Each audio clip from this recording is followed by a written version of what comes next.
Hi 2001 മുതൽ 2025 വരെയും 100 പവൻ സ്വർണത്തിന്റെ വില ഓരോ 5 വർഷം കൂടുമ്പോഴും എത്ര വെച്ചിട്ടാണ് കൂടി വന്നതെന്ന് നമുക്ക് നോക്കാം.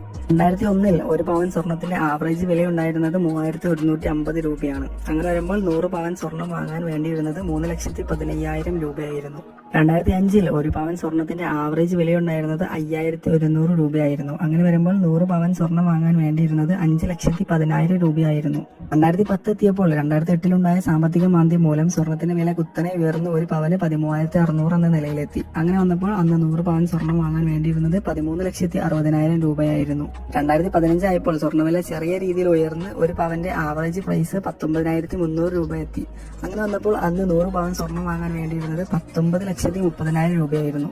അതിനുശേഷം 2020 പാൻഡമിക് മൂലം സ്വർണ്ണവില കുത്തനെ ഉയർന്ന് അന്നത്തെ ആവറേജ് പ്രൈസ് ഒരു പവന് ഏകദേശം 36,650 എന്ന നിലയിലെത്തി. അങ്ങനെ വന്നപ്പോൾ അന്ന് 100 പവൻ സ്വർണം വാങ്ങാൻ വേണ്ടിയിരുന്നത് 36,65,000 രൂപയായിരുന്നു.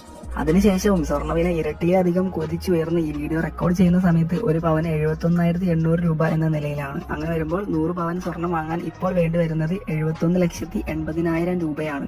ഇതിൽ നിന്ന് തന്നെ ഗോൾഡ് വളരെ മികച്ച ഒരു ഇൻവെസ്റ്റ്മെന്റ് ഓപ്ഷൻ ആണെന്ന് നമുക്ക് മനസ്സിലാക്കാം. പക്ഷേ ഈ ഒരു ഗുണം നിങ്ങൾക്ക് പൂർണ്ണമായി ലഭിക്കണമെങ്കിൽ തീർച്ചയായും പണിക്കൂലി ഇല്ലാത്ത രീതിയിൽ വേണം നിങ്ങൾ സ്വർണം വാങ്ങിക്കാൻ.